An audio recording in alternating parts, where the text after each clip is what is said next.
Welcome to USA Global TV and Radio, where our mission is to provide education, entertainment, hope, and inspiration.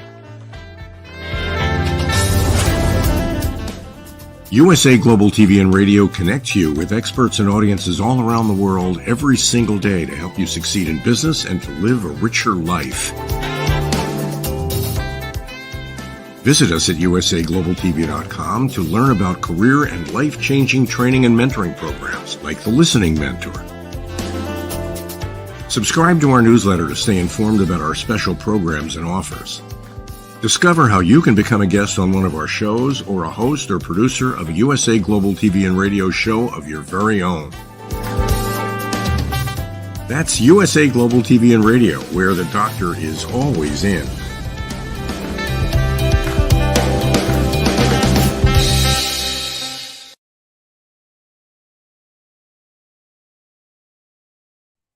Hello, everyone. Good morning, good afternoon, good evening, and welcome home to USA Global TV and Radio, where we provide world-class education, hope, and inspiration, and sometimes a few laughs as well. If you've watched Woman's Prerogative, you know what I'm talking about.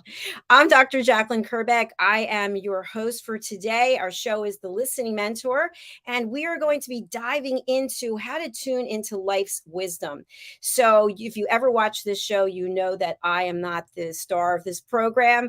I am just the host. Our beautiful Harley Street stress expert, Caroline HEWARD from the United Kingdom. She's here to join us right now. Welcome. Woohoo! Welcome. Welcome to all our viewers. And it's always lovely to be here with you, Dr. Jacalyn. Always, especially on a Friday evening for me.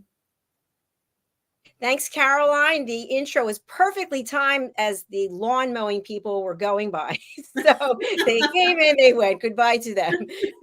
So, Caroline, for people who haven't met you before, you do something very unique that is something that we all need. As you know, I've reached out to you on numerous occasions. You help people bust their stress. Tell us more.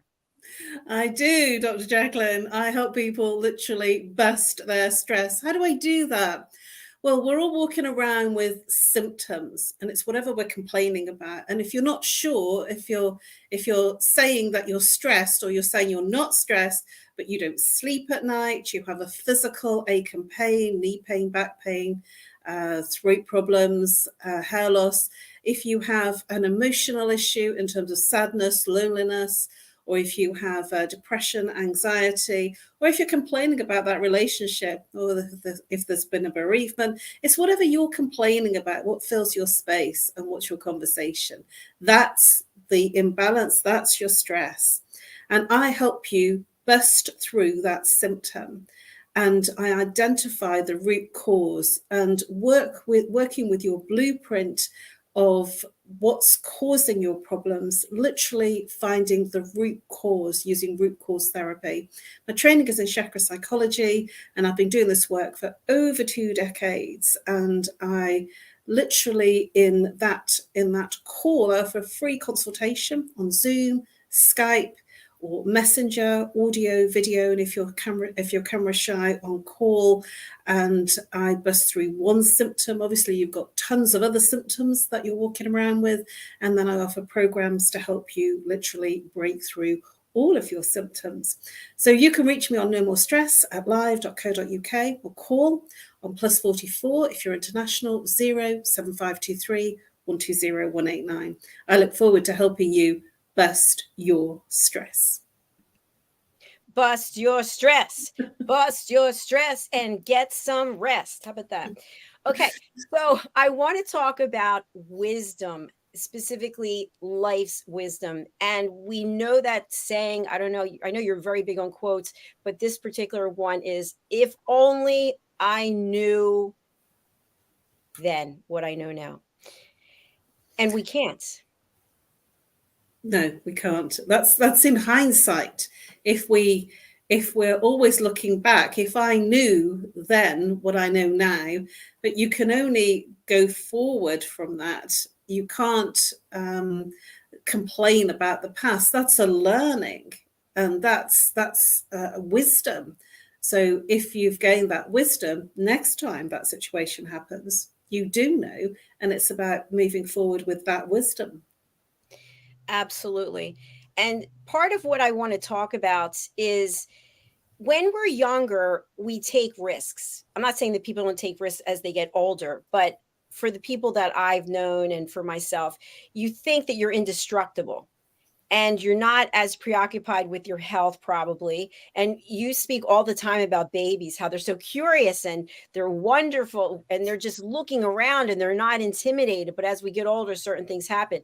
And I was thinking to myself, this is my 60th year. Actually, I'm 60 and a half, which is crazy. But Woo-hoo. Looking good. thank you. And in the same year, my mother passed away. So I've had a lot of time to reflect about life's journey. And I feel that I'm so different now than I was even 6 months ago. And I don't know how I feel about it. I feel like I'm much wiser, but I don't feel like I'm having as much fun. So what do you think? Do they go together, wisdom and fun? Yeah, they do, because I feel that as you get older, you become more competent and comfortable to be yourself. Whereas when we're younger, we're generally, depending on the person, the type of person you are, trying to fit in and still working stuff out. But as we get older, we've learned a lot of wisdom along the way in terms of our years. And so then we make decisions based on what we prefer, what we like, rather than fitting in. And so from that place, there is much more feeling comfortable in your skin. Whereas opposed to when you're younger, it's, sort of you're more likely to try and fit in or try and do the right thing or conform, unless you are an unconformist. So yes, I would agree that the older you get, the more relaxed you are. And I'm certainly more relaxed now about being myself rather than trying to be what I think somebody else wants me to be. Absolutely. And our other friends and colleague here on this network, Kim Adele Randall, she's in the UK. I don't know if you know her, but we were speaking about this morning. And it is interesting as we get older, at least the two of us and her, that we three of us, that you start to look at things a little bit differently and you're not so concerned about what other people think. It's more about what you need, when you need it, how you need it, and just showing up for yourself. And I feel in terms of wisdom, at least from when I was younger, I always needed external validation. I needed someone to give me that pat on the back or say, we love you, or you're great, but now I love myself and I'm comfortable knowing that. How do you feel? I'm exactly the same as you, Dr. Jacalyn. I would totally agree with you. And in fact, one of my very good friends, she turned around to me and she pinpointed, she said, you don't ask for approval anymore. And it was something that she noticed that I didn't realize, that I stopped needing to ask, what do you think about this? If I did that, what do you reckon? Do you think that's a great idea?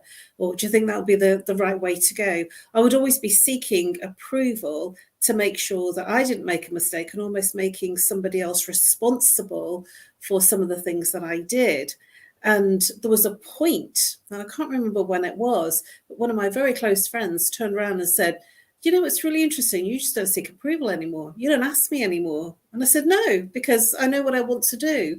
And it was different to what most people around me were doing. So I was going outside of my sphere of peers, friends, and colleagues, and work colleagues to do different things. And so there was a different place for me to reach out to in terms of what I was doing, and it was different, and I felt better in literally doing what felt right for me. I love that, Caroline. And you know what else I want to discuss with you, because we talk about how to have better relationships. Now I'm highly aware. I don't do it on purpose. I just have this sense that when somebody starts to tell me what they think I should do, and it happens all the time. People just, you're having a conversation and bam, there they go. Well, I think that's ridiculous. I think you should do this. If it were me, I would do that. And I'm so keenly aware of it, but I don't react, because I think to myself, they don't know how to listen at an elevated level, but there's still an opportunity for them to learn, but I'm not going to engage. As a professional, as an expert, as a certified therapist, how do you advise people to handle that when someone is telling them what they need to do or problem solving? Well, I frequently, when somebody asks me, what do you think I should do? I frequently say, it's not my place to tell you what to do. So when somebody is giving you what to do, then it's confrontational, because it might not be what you want to do. And the thing is, one of my mentors, sort of a couple of decades ago, when I first started doing this kind of work, he said something that really resonated with me, and it's always been with me, and it was an incredible piece of advice. And he said, I'm going to share some things with you, some things that you may agree with completely and love, some things that you kind of think, where's he coming from on that? And some things that you're going to go, no, I don't agree with that, and I'm not going to do that. And he says, what I want you to do is take what you like, leave what you're not sure about, and completely bin, trash what you don't want to look at ever again. He said, because this is my perspective from my world, and I'm sharing with you my gifts and my understanding and my knowledge, but you will have different gifts to share and different understandings and different knowledge. But here I am sharing what I have, and I want you to take what feels good for you and trash what doesn't feel good for you, and keep in storage what you might want to go back to later. And I've felt that that's a really good piece. So then you're not in judgment.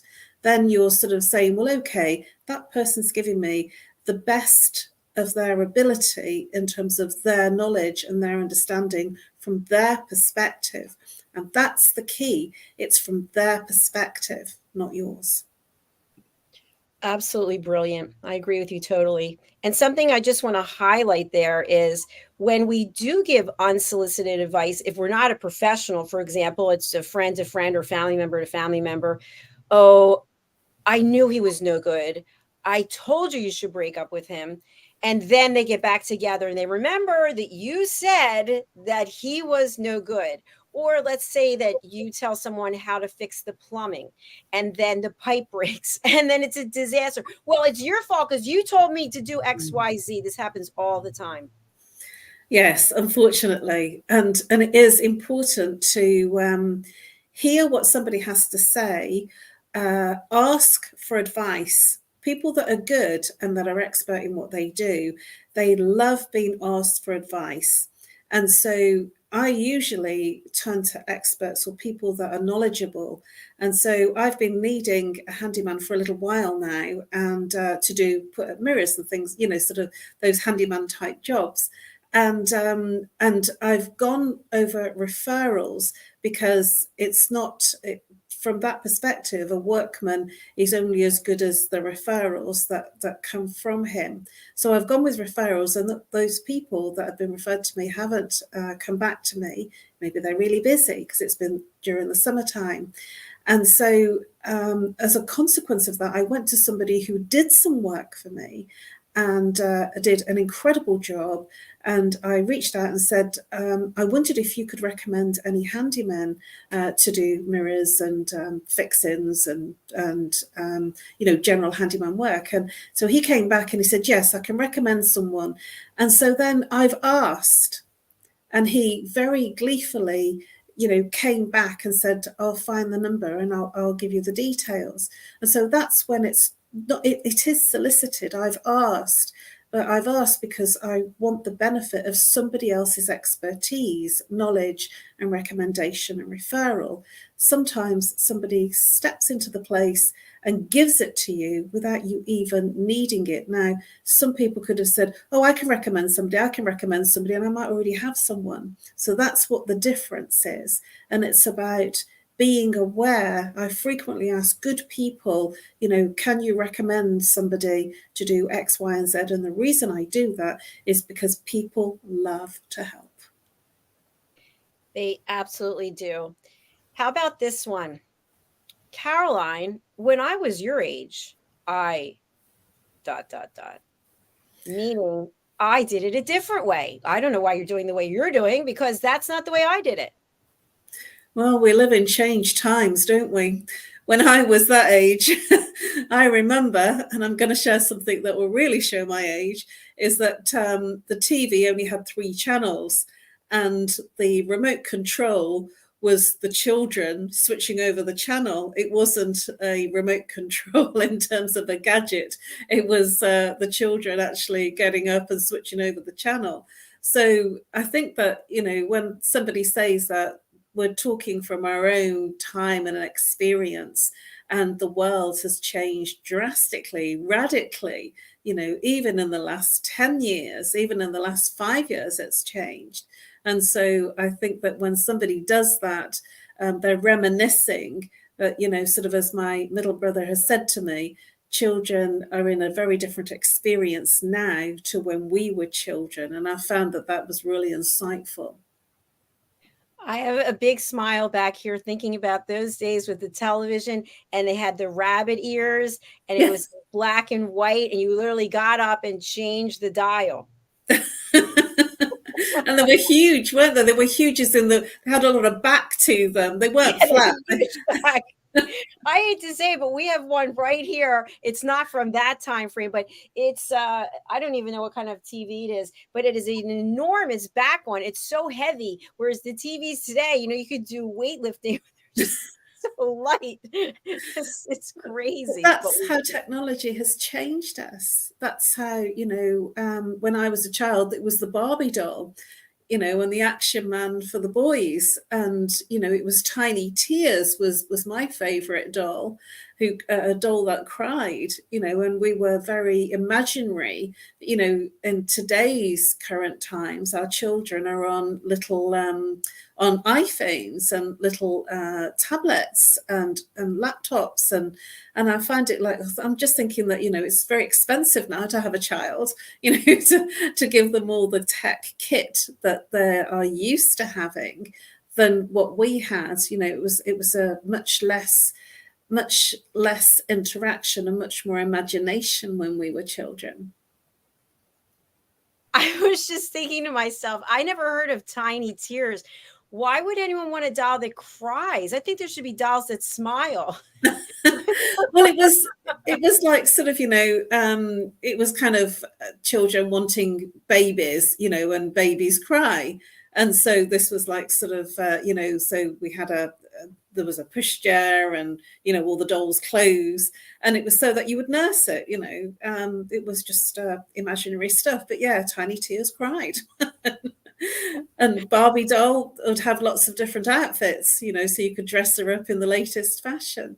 But, nowadays it's all on tech, and there's less of that imaginary experience and much more of the technical experience. So being lost in a screen rather than actually playing with something physically. It's amazing how Barbie has stayed around for all of these decades. I just bought a Barbie for my great niece, but it was a big Barbie head with all this different color hair, and then all of these things that you can brush her hair, part her hair, braid her hair, put these barrettes in her hair. Is a Barbie head. A giant head. This is what I mean about when people give the benefit of their advice. They're going from their childhood and their wisdom and their experience from their world, whereas your map of the world might have been very different when you were a child. And so we can't actually compare. We can only hear what the person has to say and then take a perspective, of whether that's right for us to action, or whether it's, sort of it's being given in good faith from the person, and then just to say, well, thank you very much for sharing that. That was the other piece I wanted to say, that I also learned from another mentor, that if there's something that somebody shares with you that you're not so sure about, or it's not really right, that you would always thank them. And the words were, thank you for sharing. and I used to think, well, I somehow felt that it was a bit uncomfortable to say that. So I would always say, thank you. That was really interesting to hear your perspective. And I think that's a much softer way. I just found that, thank you for sharing. I'm not sure how that landed, if you know what I mean. But, sort of my words are, that's a really interesting perspective. Thank you for sharing your perspective on that situation. And that's a great way to validate that you heard what someone said without making a judgment about it. Yeah, because everybody's coming from a different place. We all see different things through different filters. So I do like to check in with what other people think about a situation or their thoughts, because we're all coming from very different places, different understandings, insights, and knowledge. And so, yes, it's always useful to do that. Sometimes I just have my world and my decision, and I just go for it, and other people will share what they think. But I've frequently had people that have shared what they think, and it's not what I think, and I've just gone ahead and done it my way anyway. I think that'll be one of my songs. I did it my way. I think that one's taken already, but that's okay. You can have your own version after busting. I did it my way, but I did it Caroline's way. I wanted to go on to something that when I was growing up, somebody would say, when you get old, you're going to be very wise. And you would imagine that the older generation, the traditionalists, or maybe the high end of the boomers, now I'm a boomer, that those people were wise because they had so many experiences in life. And then when I was in my corporate career, younger people were being put into these positions of power and leadership. And I remember that some people the same age as myself, when I was in corporate, they really struggled because they thought that this younger person didn't have the knowledge or the wisdom that an older person. How many times you were in corporate, I was in corporate, would you go to meet a client, or there was some kind of interaction with somebody on your team, and the person was much older. They had been with the company for a long time. They were in their 70s and they earned the right to be whatever the title was. And then all of a sudden that person's replaced with a much younger person in their 20s or their 30s. So what is the definition of wisdom then? Oh, that's a really, really interesting story, because I had the same when I worked in marketing and PR. In getting into it after I got my qualification, then I was struggling to get experience, and so I was walking around with a portfolio of things that I'd done in terms of my charity type work, my unpaid work, getting work that way, because I was generally working on projects, and so there were contract type projects, beginning, a middle, and end. I worked at the sexy end, and so I was working very hard to build up my expertise and my experience, which I did really well. I worked on some very sexy projects, some very big companies, and I really loved it. And I worked agency side quite a lot, which always had a really good mix. And then there was a point that I would go for interviews, and somebody would say, "Whoa, your CV reads like a who's who. We couldn't afford you. We couldn't keep you busy. We couldn't keep you occupied. You'd be off in a hop, skip, and a jump. You wouldn't stay because you'd be bored," because they'd looked at my CV. And so I went through that experience of, being interviewed by people that were at least a decade to 2 decades younger than me. And they were feeling threatened by me in terms of when I was in a role or when I was applying for a role. So it's absolutely, where is the line? Certainly in the end of marketing and PR that I was in, it was the very glamorous end, and I milked it, and I did well in it. But it had a timing in terms of how long you could be in that side of the industry. I wished I was better on the tech, but I wasn't. I was the glamour puss on the advertising and the radio and the TV stuff and the campaigns. That's where I was good. And that's a much younger person's role. And so I was always competing with much younger people. But, I had skills in that area. You definitely had a lot of skills and a lot of success and a glamorous life. We've talked about it before, and you have a lot of wisdom in many different areas. So wisdom is not directly related to age, is it? No, it isn't, because you can be very wise being very young. And, you can be a wise child. There are many children that I speak to, sort of that have just left school, for instance, who sound very wise for their years, much wiser than I was.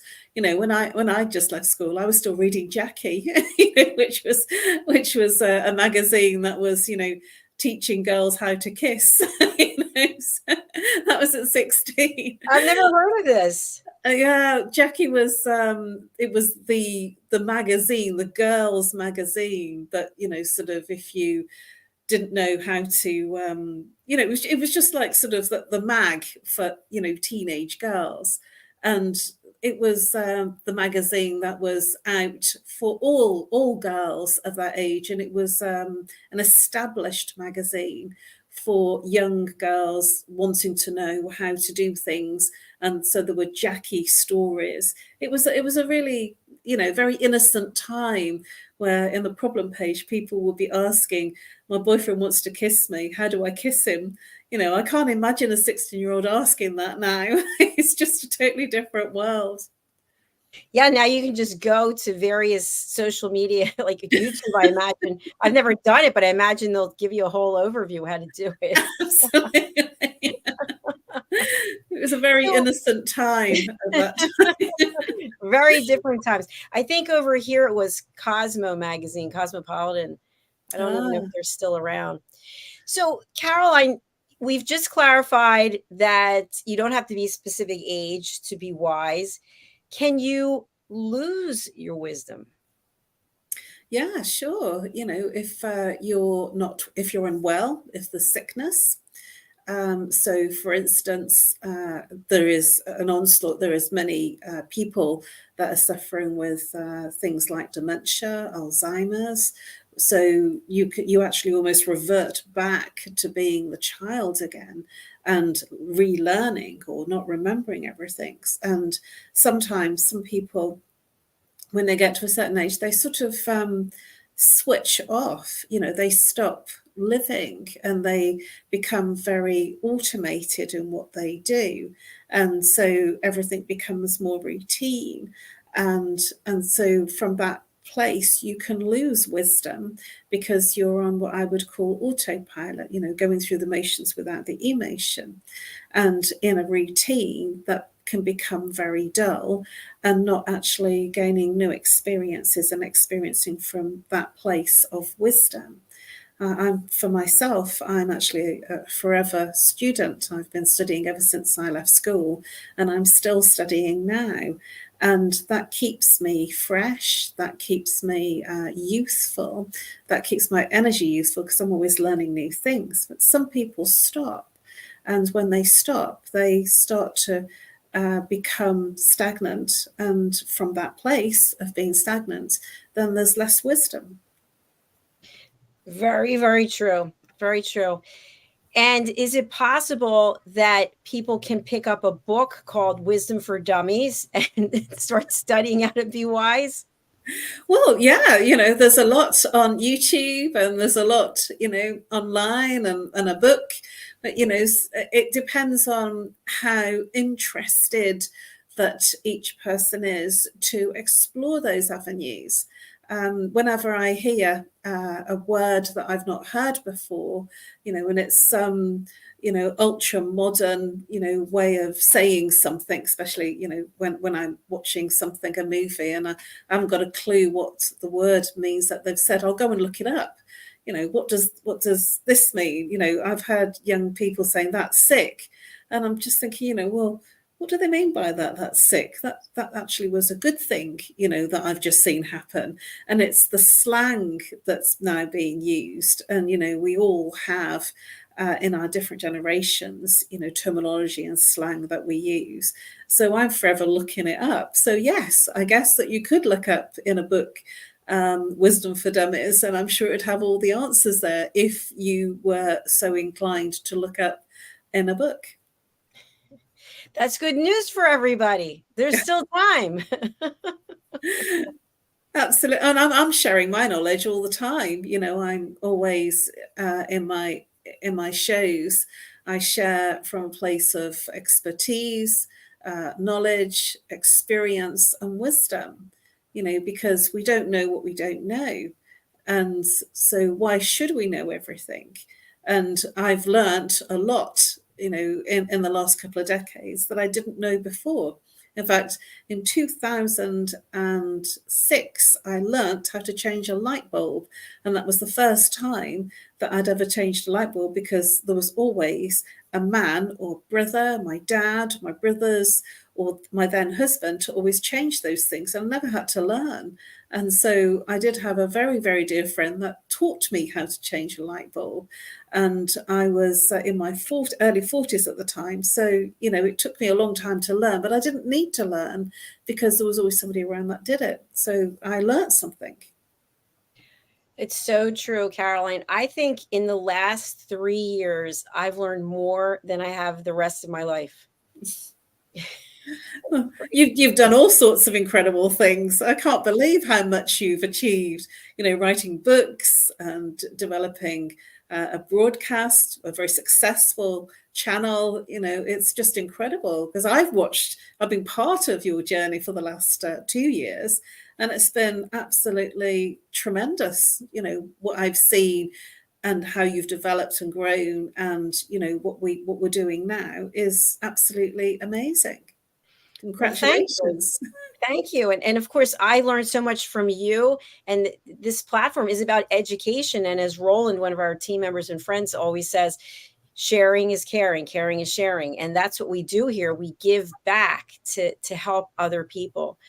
One thing I'm wondering is, and other people out there might be wondering this as well, when we make a mistake, or when we hurt someone, or we do something that wasn't the best decision, can we be redeemed? Can we overcome, or what's the word? We can't undo what we did, but is there a way that we can bring value in that same area, that people can trust us again and go, okay, well, that person messed up, but I guess they've learned and now they have more wisdom from the learning. Exactly that. And that's a really good example, because we're human, and we're here to learn, to evolve, and to have a human experience. And of course, to error is to be human. And so we're going to make mistakes. That's just normal. That's part of being a human being. And so when we do make a mistake, I feel that the grown-up thing to do is to admit the mistake. If you've broken something, or if you've not done something, or if you've missed a deadline, rather than sort of creating all the excuses of somebody else's problem, say, what, I made a really big mistake on that, and I'm sorry, to actually apologize, to admit the mistake, to apologize, and then to look inside and say, what would I do differently? And, even I make mistakes. I'm not perfect. And I always look at, okay, then I made a mistake this time. So what would I do differently? What can I do next time so that I don't have this experience? And I always look at that, because that's the learning. And that's when you reflect on the learning, it moves into wisdom rather than being the mistake. And so it's actually much kinder to make a mistake, because that's where your wisdom and your growth comes from. Excellent points, as always. Caroline, I think what would be helpful also for our audience is if they can understand when your wisdom or your knowledge, your expertise is questioned by someone. So you're seen as the expert, but then people start to pick away at that for whatever reason, because maybe they feel that they have expertise and there's not enough room for two people to have expertise, which of course is interesting to think that way. What can one do in that case? Well, that's competition, isn't it? that's when somebody feels that you're in competition. So they're living in scarcity. So that they're living in a place of separateness. So they feel, if they're feeling uncomfortable with you, or having a grievance with you and diminishing you, that's their stuff. It's not yours. That's their inadequacy. And that's coming out as, so underneath the behavior, that will be jealousy. And jealousy is one of those lower vibrations. Yes. Yeah. And there is that, we're human. So we do experience things like that. Sometimes I will say something like, oh, I feel well jealous of your holiday, or I'm really jealous, you've got this amazing opportunity. But it's said in like a tongue-in-cheek way, rather than saying, I'm really jealous of you because you look like you're better than me, you've got more fans than me, but actually, we're both the same. And it's a different connotation, isn't it? So when somebody says, I feel really jealous of you, I feel really green with envy that you've got this coveted award, that's a different space from saying, of being jealous, showing the jealousy without actually owning it. So true. And something else that just comes to mind is when you are an expert, as you are, you don't have to market yourself in a way that another might, because other people will market you because you've helped them. That's exactly what happens. Yes. When I love doing this type of show, because I'm not on a little Facebook Live saying, hey, look at me, I'm an expert. And I want you to listen to me because I say I'm an expert. And I think that comes from my marketing and PR background, that it's much better to be on a platform where someone else is actually positioning you as an expert, rather than me saying I'm an expert, which I am saying I am, but I'm being positioned on various platforms and in front of different audiences, that it's not my platform. I'm actually with you on your platform. And so it actually has more credibility and more kudos if somebody else is shining the light saying that you're an expert, which is why I love to work on these kind of platforms, because I'm meeting all sorts of other experts that are in different professions of expertise. And at the same time, I'm coming together with peers and colleagues and sharing that space with other people that have expertise in their own area.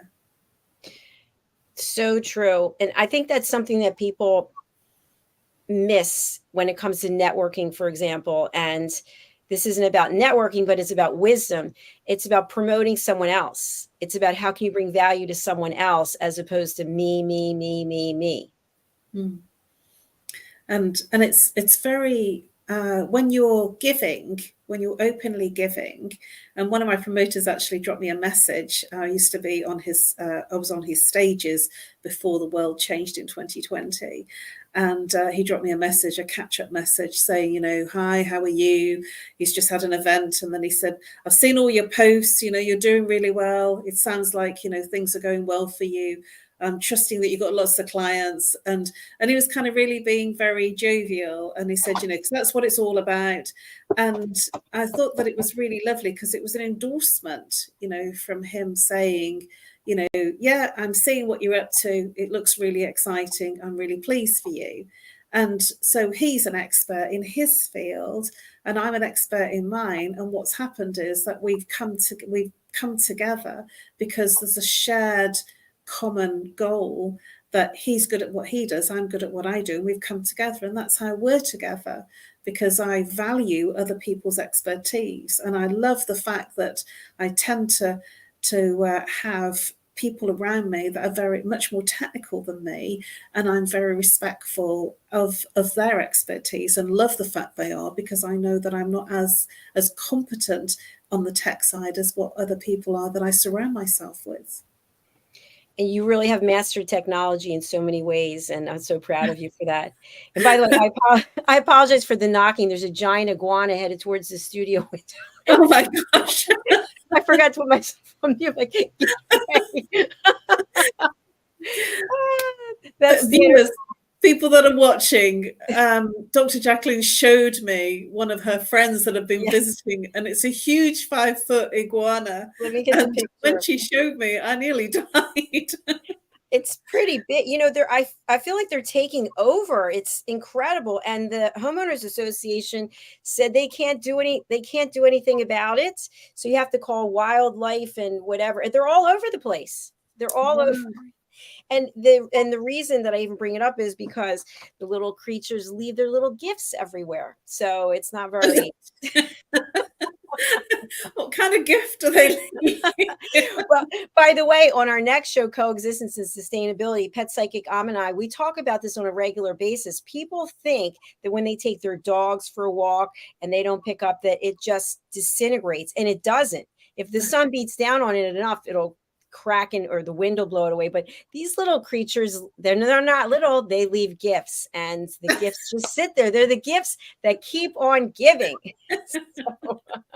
Well, we have in the UK a policy, I don't know what you'd call it, a sort of a community thing where you have to scoop up your poops, your dog's poops. And I can't think what it's called, but it's like sort of a common law thing, I think it is, where essentially you're supposed to be carrying bags with you to scoop up your pet's poops.